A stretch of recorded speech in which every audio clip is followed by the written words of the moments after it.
우리 찐시황 시간이죠. 기업공시연구소 변영인 대표 모시고 오늘 관련된 이야기 또 말씀을 들어보도록 하겠습니다. 어서 오십시오. 네, 수고했습니다. 네. 자, 오늘 처음 뵙는데 일단 내일 휴장이지 않습니까? 한국 증시가. 네, 경제 지표가 내일 CPI가 발표되죠. 네. 내일 아침에 확인되나요? 그게 PPI 같죠? 네, 14일이 PPI 15일. 미국 현지 시간 기준에 14일이 생산자 물가지표 그리고 15일이 소비자 물가지표. 그래서 좀 연휴 때가 좀 지나고 나면 양 물가지수 모두가 다 확인이 좀 가능한 지표가 아닐까라고 보고 있는데 오늘 그러니까 내일 아침 시간에는 PPI가 오늘 한국 시간에서는 9시, 그러니까 밤 9시 정도면 확인이 좀 될 것이다라고 좀 예상되고 있고요. CPI의 경우에는 내일 저녁 한 9시 정도?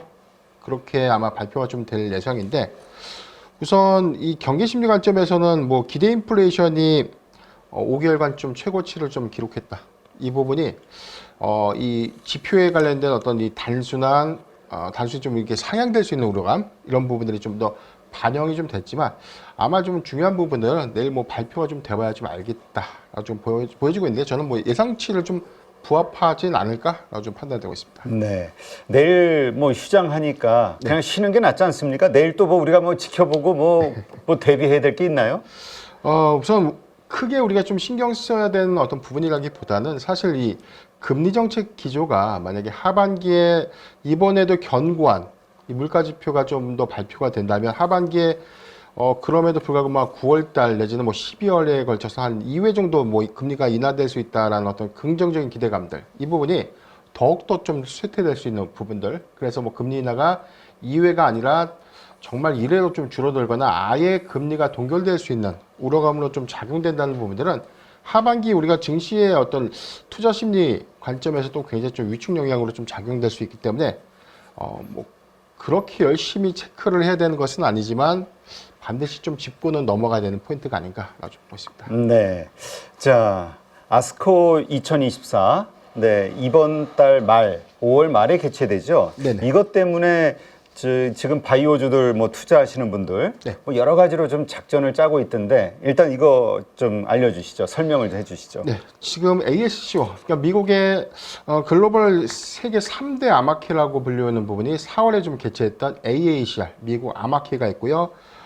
이번 달 말에 개최가 될 예정일 ASCO, 미국 임상종양학회, 그리고 하반기에 좀 개최가 될 예정인 ESMO, 이 부분은 유럽 임상종양학회 이렇게 이제 세 개가 3대 아마케다라고 좀 보여주고 있는데 지난 4월을 우리가 좀 복귀를 해보면 사실 바이오 섹터에 대한 기대감들이 크게 좀 반영되지 못했어요. 일정 모멘텀도 부각은 됐지만 그런데 우리가 이제 학회의 어떤 특성들이 좀 있었는데 AACR, 그러니까 미국 아마케의 경우에는 기초 파이프라인을 공개하고 임상 데이터가 아니라 비임상, 임상 시험을 거치지 않은 비임상 데이터를 갖고 초록을 공개하는 자리이기 때문에 다소 이 결과값을 논하는 자리는 아니었다. 다만 주목해볼 포인트다라고 생각했던 점들이 기초 파이프라인들이 공개되기 때문에 이 제약바이오사들이 보유하고 있는 새로운 파이프라인의 유형들을 우리가 참고 삼을 수 있는 계기로 좀 작용을 했는데 이번에 ASCO는 약간 질적인 측면들이 좀 더 다릅니다. 임상 결과에 대한 중간값이라든가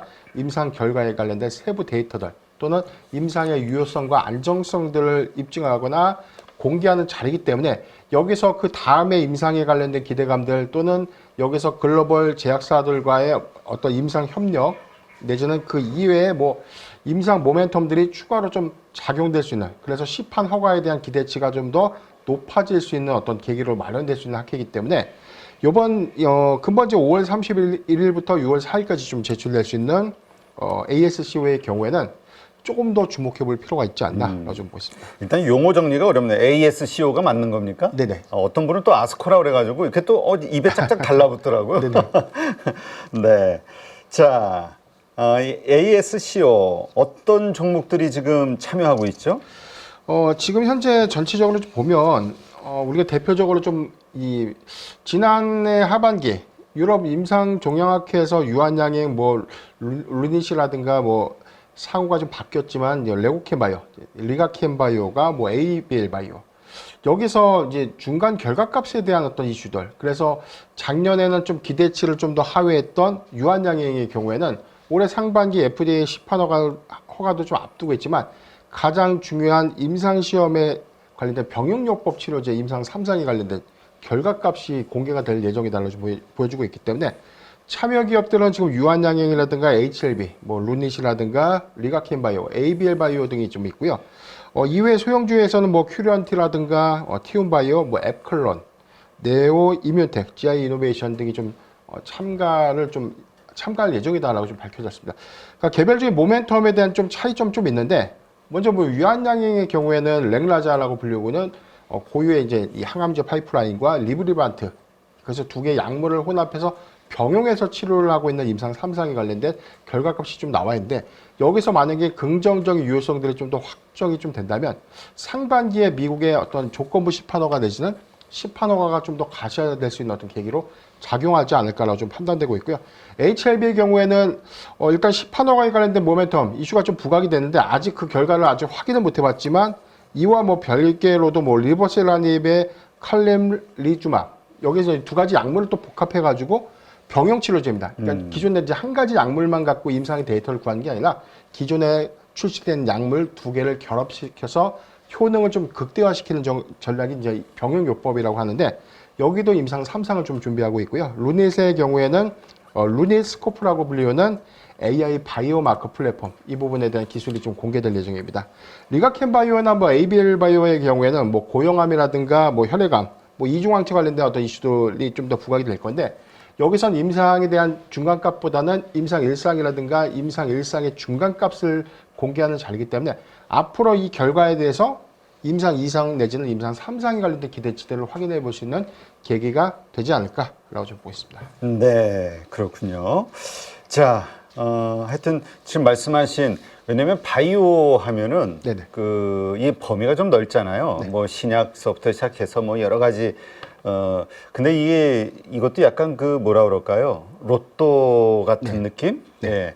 그래서 좀 대형 제약 바이오주 중심으로 그다음에 임상과 관련해서도 좀 마지막 단계에 있는 업체들로 좀 선별을 해서 좀 관심을 가져야 되지 않냐 이런 의견들도 많거든요. 네.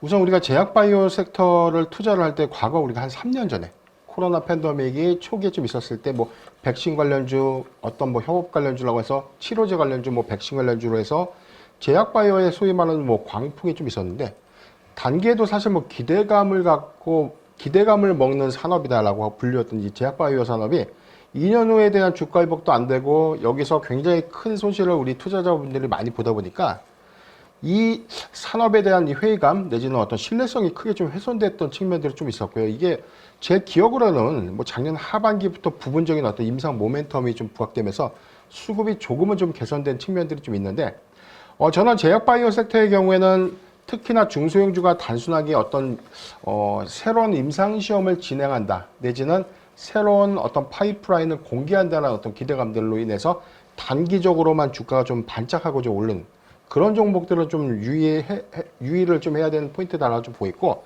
정말 최근에 어떤 증권사 리포트에서도 좀 이야기 나왔던 부분이 제약 바이오의 선별 기준에서는 실적을 수반할 것.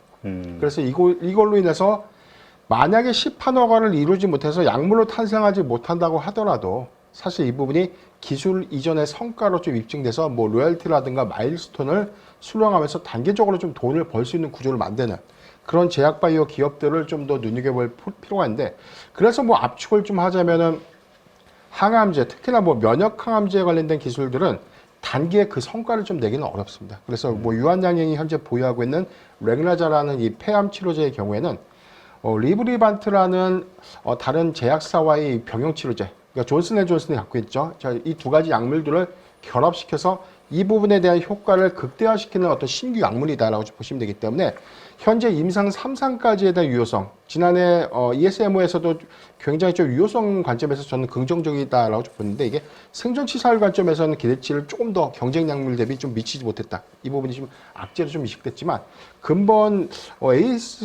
ASCO에서는 저는 충분히 그 성과를 좀 입증하면서 시판 허가라는 긍정적인 지표를 좀 이끌지 않을까라고 좀 보기 때문에 저는 유한양행을 좀 굉장히 좀 관심 있게 보고 있고요. 두 번째는 리가켄 바이오나 ABL 바이오인데 우리가 좀 이중 항체라고 불리는 그래서 용어들을 굉장히 어려워요. 이중 항체가 뭐지?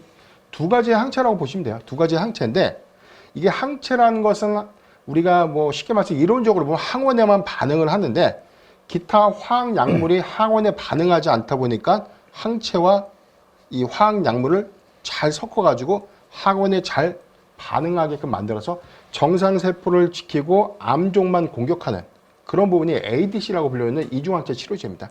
그러니까 이 기술이 과거의 화학요법으로 우리가 암을 사멸시키거나 공격했을 때 단점이 굉장히 좀 이 면역 체계가 무너지고 부작용이 많아졌지 않습니까? 이런 부분들을 극복시키기 위해서 ADC라는 면역 항암제 부분에 대한 이 부분들이 계속해서 좀 연구 개발 좀 되고 있는 그림들인데 사실 뭐 우리나라에서는 면역 항암제에 관련된 이 파이프라인 연구보다는 글로벌 연구가 더 많습니다. 그래서 여기서 임상 1상과 2상에 관련된 중요한 어떤 유효성이 어느 정도만 입증을 되면 충분히 기술 이전에 대한 성과로 작용될 수 있기 때문에 리가켄바이오가 지금 현재 추진하고 있는 고형암이라든가 혈액암에 관련된 임상 1상에 관련된 연구 데이터 내지는 ABL 바이오가 보유하고 있는 이중항체 관련된 임상 1상의 중간 결과가 이렇게 3개 종목을 좀 주목해서 볼 필요가 있지 않나라고 좀 말씀드리겠습니다. 네, 알겠습니다. 한번 바이오 관심 있으신 분들은 한번 차분하게 공부 먼저 잘 해보시고 그 다음에 네, 결정하시기 바랍니다.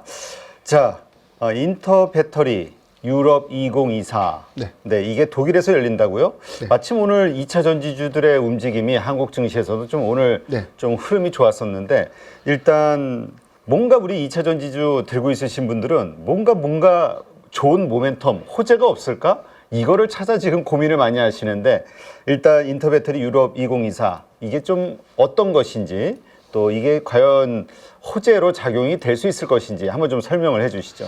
우리가 한국에서 좀 개최됐던 인터배터리 2024를 우리가 좀 참고를 해보면 일종의 그 한국에서 개최된 인터배터리 2024가 예고편이다라고 좀 보시면 됩니다. 여기서는 뭐 차세대 배터리에 관련된 기술이라든가 지금 현재 구현되지 못했던 배터리의 한계나 용량이 좀 더 극대화되거나 기술이 조금 더 진일보된 그런 부분들에 대한 새로운 배터리라든가 신소재들이 좀 공개되는 자리다라고 좀 이해하시면 되는데 전체적으로는 6월 19일부터 21일까지 거쳐서 3일간 좀 개최가 좀 될 예정인데 우리나라 기업 한 66개 한국 기업과 뭐 기관들이 좀 참여한다. 그래서 역대 뭐 최대 규모의 한국 기업들이 좀 참석한다라는 어떤 기대감들. 그래서 지난 인터배터리 2024에서의 시장의 화두가 2차 전지의 뭐 캐즘 현상, 뭐 계속해서 뭐 노이즈 이슈가 좀 부각되고 있고 계속해서 뭐 업황에 관련돼서는 안 좋은 이야기들이 꾸준히 좀 나오고 있는데 그럼에도 불구하고 어떤 차세대 배터리에 대한 어떤 기술 기대감들이 좀 부각되면서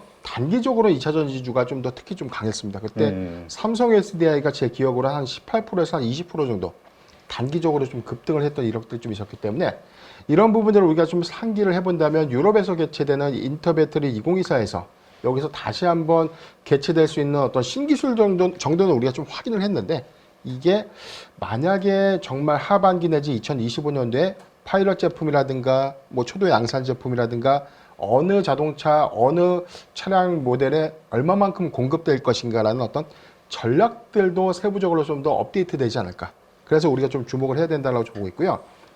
크게는 우리가 차세대 배터리다라고 좀 불리고 있는 게 전고체 배터리죠. 그렇죠. 그래서 이제 기존 배터리보다 고체 전해질을 탑재해서 뭐 화재 위험이라든가 한파에도 좀 강하고 에너지 밀도가 높기 때문에 주행거리가 길고 그래서 이게 구현만 가능하다면 굉장히 좀 호조를 보일 수 있는 배터리다. 근데 아직은 뭐 양산 체계를 구축하는 단계고 아직 시제품이 정확하게는 어떤 탑재될 수 있는 요건은 아니거든요. 그래서 이 부분은 조금 장기적으로 좀 지켜봐야 되는 부분이긴 맞지만 과연 어떤 방식으로 기술적인 어떤 메커니즘을 통해서 접근이 가능할지 이 부분을 우리가 관심 있게 봐야 되고 두 번째 저는 이제 소재를 좀 보고 있는데요. 우리가 기존의 양극재가 보유하고 있는 단점 그래서 이 부분을 최근에 뭐 포스코 퓨처엠의 M86이라고 불리는 단결정 양극재 그래서 밀도를 좀 높이거나 네. 그다음에 뭐 음극재의 경우에도 흑연을 대체시켜서 실리콘으로 좀 대체시키다 보니까 다시 에너지 밀도가 좋아지고 차량의 충전 속도가 빨라지고 이런 어떤 소재의 어떤 이 기술 극대화 내지는 뭐 기술 고도화는 다음에 바로 적용될 수 있는 부분 안에서 현재보다 어떤 시장을 선점하는 관점에서 단기적인 모멘텀을 좀 형성시킬 수 있지 않을까라고 보기 때문에 차별화된 전략은 좀 주목을 해봐야 된다라고 보기 때문에 LG 에너지 솔루션의 468 배터리본, 삼성 SDI의 전고체 배터리본, 그다음에 대주전자 제로의 실리콘 음극재 관련 소재 부분도 좀 주목해 볼 필요가 있다라고 좀 말씀드리겠습니다. 네.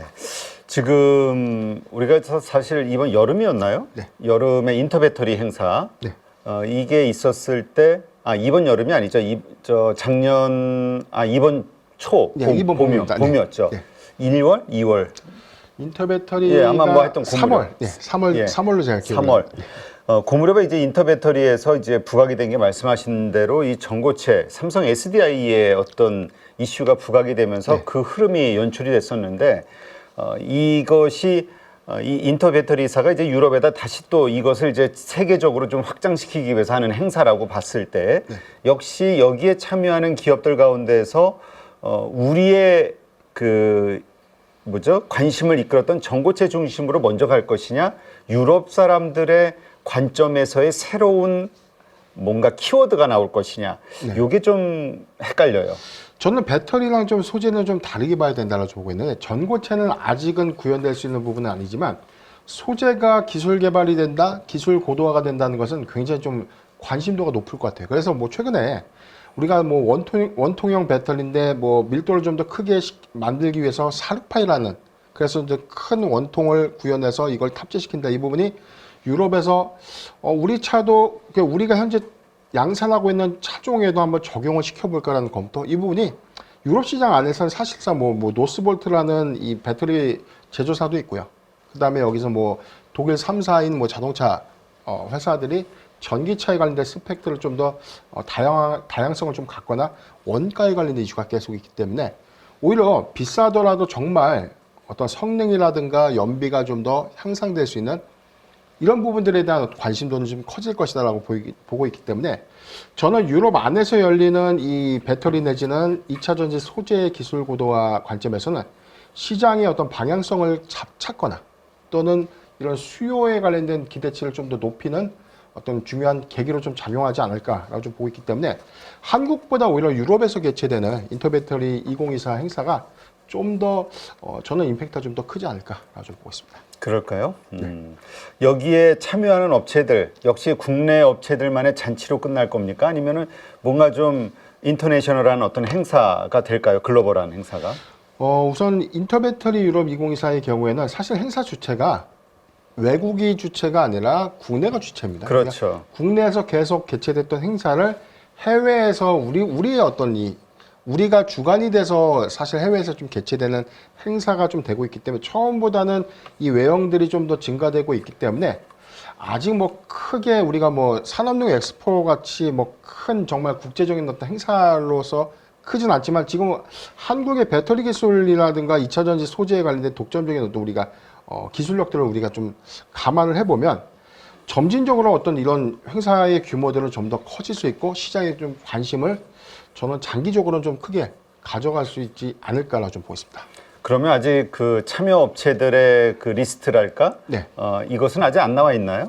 크게 아직 뭐 중소형 리스트들까지는 아니고요. 지금 LG 에너지 솔루션이라든가 삼성 SDI, 뭐 금양 등이 좀 참석을 하겠다라고 좀 밝혀졌고, 여기에 좀 더 더해서는 에코프로와 롯데 에너지 머티리얼즈, 이렇게 이제 두 개 기업들은 처음으로 좀 참가를 하겠다. 그래서 뭐 동박 기술이라든가 차세대 뭐 양극재 관련 소재 기술들을 좀 선보일 것이다라는 기대감이 있기 때문에, 저는 오히려 에코프로가 좀 참석한다는 것은 최근에 단기적 어떤 주가가 좀 조정 국면에 좀 진입을 했고, 여기서 추가적인 어떤 실적 기대치도 굉장히 좀 많이 떨어진 상태에서 여기서 공개될 수 있는 차세대 양극 소재에 관련된 어떤 기술 부분들이 만약에 좀 공개가 좀 된다면, 전 추세가 좀 더 전환될 수 있는 시점으로 좀 작용하지 않을까 좀 보겠습니다. 네, 그렇군요. 자, 그러면 그것이 국내 2차 전지주들 뭔가 상승의 흐름을 만드는 하나의 그 뭐라 그럴까요? 역할. 네. 네. 천병의 역할을 해줄 수 있을까요?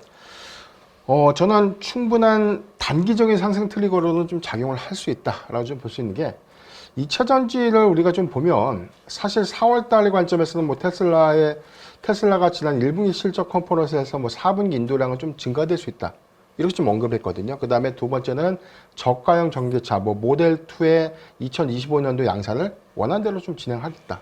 그래서 뭐 지표는 좀 좋았고 방향성도 좋았는데, 최근의 전망들은 4분기에도 인도량이 좀 감소됐습니다. 이게 3월 대비보다 더 감소가 될 수 있다. 이거는 조금 다른 양상인 것이죠. 왜냐하면 3월 달의 경우에는 사실 1분기에는 이 차량의 어떤 판가도 좀 떨어진 상태에서 인도량까지 좀 더 하회를 했는데 2분기부터는 사실상 이 판가를 다시 이제 원복을 좀 시켰고요. 여기서 이제 생산량들을 좀 더 늘리겠다는 어떤 전략이 있었음에도 불구하고 인도량들이 좀 더 감소된다면 오히려 2차전지 종목들의 단기적 조정 빌미로 좀 작용될 수 있다고 좀 보고 있고, 다만 그럼에도 불구하고 인터배터리 2024에서 우리가 수급의 어떤 반영 가능성들을 우리가 눈여겨봤을 때는 배터리라든가 뭐 2차전지 부가 소재라든가 뭐 이런 소재들의 어떤 흐름들이 차별화를 좀 이뤘었고, 여기서 가장 큰 차별화를 이끌었던 부분들은 실적에 관련된 기대치보다는 기술에 관련된 기대치였죠. 그래서 좀 LG 에너지 솔루션의 경우는 1분기 실적이 IRA 세액 공제를 차감했더니 적자로 좀 전환됐지 않습니까? 네. 그런데 하반기에 46파이 원통형 배터리를 먼저 양산한다. 이 기대감들이 좀 더 부각이 되면 저는 단기적인 수급이 좀 유입될 수 있다라고 좀 보고 있고요. 두 번째, 삼성 SDI의 경우에는 배터리셀 3사의 이 실적 부진에도 불구하고 이 P5, P6라고 좀 불리우는 프리미엄 배터리의 유럽향 비중들이 굉장히 좀 커졌고, 이 부분이 그나마 이익 개선을 좀 더 이끌었다. 그래서 시장의 전망치를 소폭 웃도는 이익 기조를 좀 달성했던 측면 안에서 뭐 46파이 배터리라든가 전고체 배터리 모멘텀으로 배터리셀 3사 중에서는 가장 크게 단기적 수급이 유입되지 않을까라고 좀 보고 있습니다. 양국 소지사의 경우에는 뭐 에코프로비엠이 코스피 이전 상장에 관련된 안건을 좀 뭐 통과는 좀 했지만 세부적인 일정 수립은 좀 안 됐고요. 다만 인터배터리 2024 유럽에서 참가를 하면은 단순하게 참가만 하는 것이 아니라 어떤 사업의 전략들을 좀 공개할 것이라는 기대치를 좀 가지고 있을 것이기 때문에 이런 부분들, 뭐 대주전자 재료의 실리콘 응급제 이런 관련된 부가 소재의 어떤 캐파라든가 공급 이슈, 이 부분을 우리가 주목해 볼 필요가 있지 않나. 네. 사실 그 지난번 전고체가 그 이슈가 되면서 우리 가장 이야기했던 것 중에 하나가 분리막이거든요. 네. 이거 전고체 되면은 분리막 사라지는 거 아니야? 네. 그건 지금 분리막 업체들 SKI 테크놀로지라든가 WCPI인가요? 뭐죠? WCPM인가? 네네. 뭐 하여튼 이런 업체들, 분리막 업체들 이거 비전 없는 거 아니야? 네, 이렇게 생각해서 또 주가의 하락도 많이 있었단 말이죠. 이런 부분들은 저는 이렇게 좀 보는데, 일단 뭐 전고체 배터리가 2027년도에 초도 생산 내지는 부분 양산을 좀 시작한다고 하더라도 이 전체적인 전기차의 공정도를 다 바꿀 수 있을까?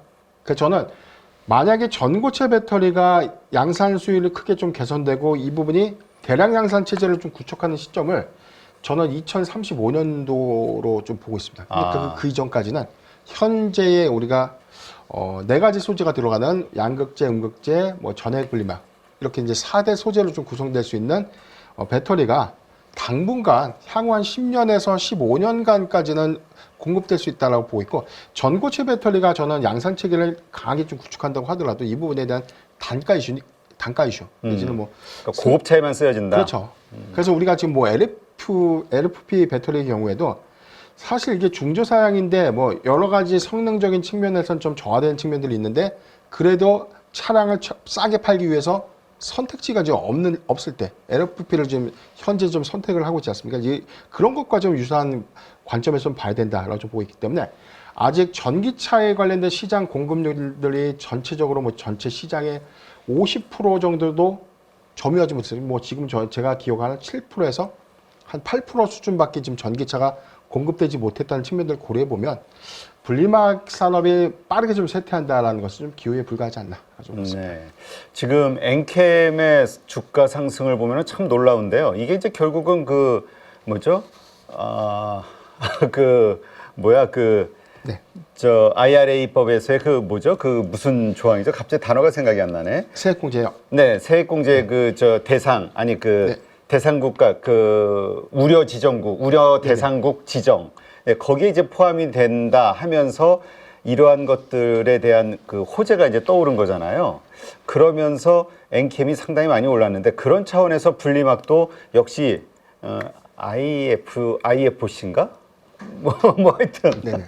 야, 이거 단어가. 지금 네. IRA 이 세액공제 규제 이 부분이 쉽게 말해서 미국에서 만든 2차 전지 소재에 관련돼서는 세제 지원을 해주겠지만 중국에서 만든 소재를 탑재된 배터리는 인정 안 해주겠다는 뜻입니다. 그래서 이 부분이 엔캠이 단순하게 미국에 전액 공장을 갖고 있다는 이슈, 이거 하나 때문에 주가 좀 급등을 했는데, 상대적으로 국내 이 우리가 전액 제조사는 엔캠이 있고 첨부가 있거든요. 네. 첨부의 경우에는 뭐 지금 한국 안에서에 대한 캐파도 굉장히 크지만 중국의 공장을 좀 갖고 있기 때문에 테슬라의 향, 그러니까 비중이 좀 굉장히 컸었죠. 근데 이 부분이 저는 사실 조금 이게 수급적인 측면에서는 좀 왜곡이다라고 좀 보고 있는 게, 단순하게 IRA 세액 공제에 관련돼서 미국 내 생산 공장을 갖고 있다면 현재 그 캐파가 어느 정도일 것이며 이게 적용될 수 있는 차종과 전체적인 어떤 매출 포지션에 해당되는 어떤 규모, 이런 것들을 좀 더 산정을 해봐야 되는데, 그게 저는 세액 공제에 관련된 어떤 기대감만 갖고 그 타이틀을 좀 사용하기에는 아직 미국 내 캐파를 그렇게 좀 크다라고 좀 확신할 수는 없기 때문에 엔캠의 상승은 사실 좀 왜곡이다라고 좀 보고 있고, 좀 비정상적이다라고 좀 보고 있어요. 전체적으로 우리가 2차 전지의 부가 소재 주가 상승률과 좀 대비해 봤을 때 실적 1분기 실적 기조가 아직 확인되진 못했지만 저는 1분기 실적도 굉장히 좀 저조할 것이다라고 좀 예상되고 있고, 이게 기대치보다는 너무나 과하게 주가 좀 현재 선반영된 측면들이 좀 있기 때문에 선별 매수가 좀 중요한 종목이 아닌가라고 좀 보고 있습니다. 네, 알겠습니다. 하여튼 2차 전지와 관련해서는 워낙 개인 투자자들이 고점에서 많이 사셔서 네, 지금 고생하고 있는 분들이 많기 때문에 뭔가 이게 뭐 그분들을 위해서 그냥 오르면 안 되고 정말 그만큼의 가치가 뭔가 증명이 되면서 네, 정말 투자자들이 투자할 만한 네, 그러한 섹터, 그러한 산업으로 뭔가 자꾸 성장하는 모습을 보여줬으면 좋겠다, 이런 생각이 듭니다.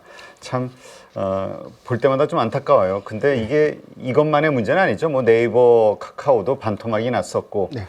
이런 것들을 볼 때 결국은 우리가 어떤 기업을 사느냐도 중요하지만 얼마에 사느냐, 네. 네, 이게 참 중요한 것 같아요. 네. 네, 알겠습니다. 오늘 또 2차 전지 인터 배터리 유럽에서 열린다는 소식, 네, 이거 말씀을 드리면서 이게 이제 어떤 영향을 2차 전지주에 미치게 될까 한번 분석을 해봤습니다. 오늘 이렇게 좋은 인사이트 함께 해주신 변영인 대표님, 오늘 처음 출연하셨는데요. 오늘 수고 많으셨습니다. 네, 고맙습니다. 고맙습니다.